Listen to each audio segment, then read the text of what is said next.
अब आपका जो सवाल सेबी के ऊपर है जी, सेबी का मेरे ख्याल से रिकॉर्ड बड़ा साफ है इस मामले में। हिंडनबर्ग ने इतने आरोप लगाए, सुप्रीम कोर्ट ने अडानी इस पे जांच करने के लिए कहा, 2 साल होने को आए, अभी तक वो जांच वांच कहीं नहीं हो रही है।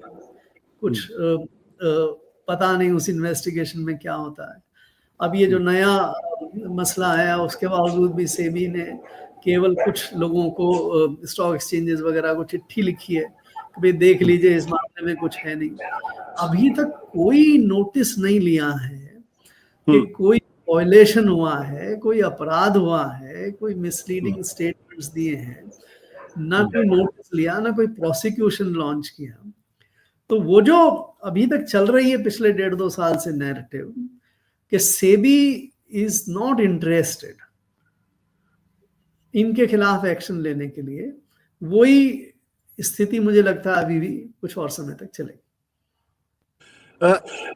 मैं आपका एक प्रोग्राम में देख रहा था टेलीविजन चैनल पे, जहां ये कहा जा रहा था कि दरअसल 2 चीजें, एक जो आरोप लगाए हैं अडानी पे वो फ्रिवलस आरोप हैं और इसलिए उसके आधार पे किसी निष्कर्ष पर पहुंचना ठीक नहीं होगा और उसके आधार पर पूरे केस को रबिश करने की कोशिश की जा रही थी।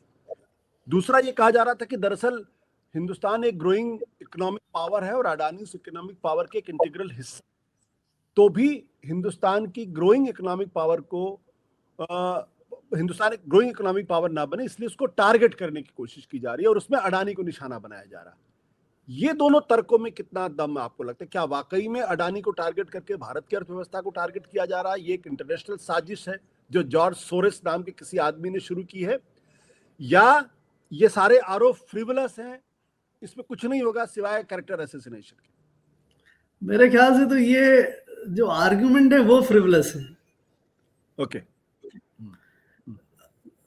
बड़ी अजीब सी स्थिति है कि जो यूनाइटेड स्टेट्स की लॉ इन्फोर्समेंट एजेंसीज हैं, इन्वेस्टिगेटिंग एजेंसीज हैं, जिनका बड़ा जबरदस्त क्रेडिबल रिकॉर्ड है, वो इस निष्कर्ष पे पहुंच गए कि आप फॉर्मली औपचारिक रूप से चार्जशीट दाखिल करते हैं और उस स्टेज पे हम में से यहाँ कोई भी ये कहे कि ये फ्रिवलस है, इससे ज्यादा रिडिकुलस आर्ग्यूमेंट मेरे नजर में नहीं हो सकता।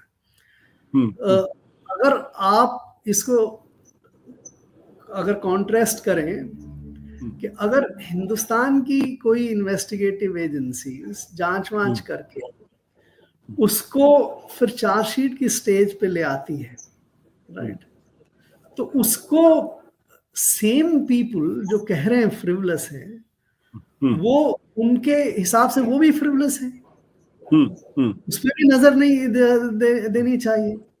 वो तो उस स्टेज पे उसको ये मान के चलते हैं कि तो कन्विक्शन हो गया, राइट। तो अपनी एजेंसीज अगर इन्वेस्टिगेशन करके इस स्टेज पे आए तो कन्विक्शन है, और दूसरी कंट्री की एजेंसीज इन्वेस्टिगेट करके इस स्टेज पे आए तो फ्रिवलस है। आई थिंक इससे ज्यादा रिडिकुलसनेस नहीं हो सकती।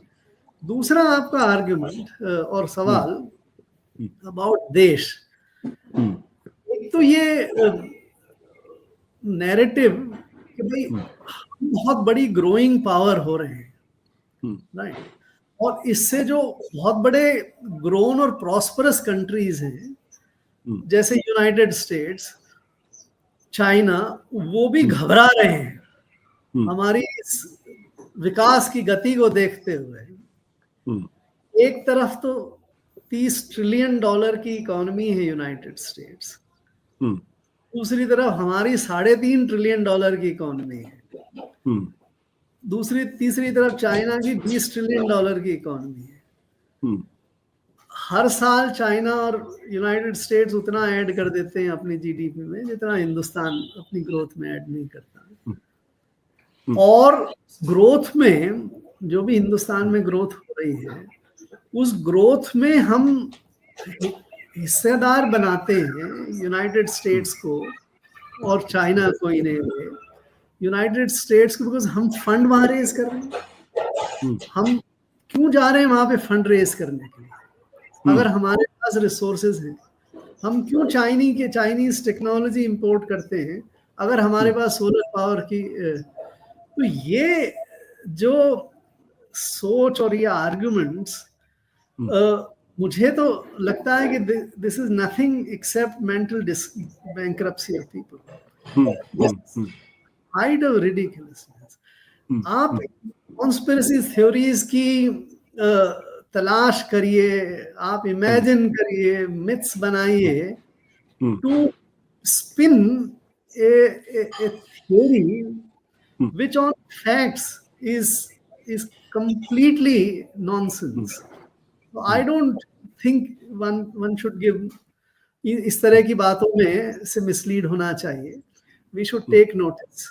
We should take notice, investigate, find out, and for anybody who has been accused of crime के लिए जिसको अक्यूज किया है, आज तक बहुत कम ऐसे लोग मिले हैं जिनको क्राइम के लिए अक्यूज किया जाए और वो आके कह दें कि भाई हम तो ठीक है, हमारी हमने कोई हमने अपराध एक्सेप्ट करते हैं. ज्यादातर लोग उसको शुरू में डिनाई ही करते हैं. तो उसको जो पर्सन इन्वॉल्व है, कंपनीज इन्वॉल्व है, उनको तो अपना फाइट करने दीजिए केस. और जो लोग इसको नेशनल इशू बनाना चाहते हैं, आई थिंक को it will be, we should ignore.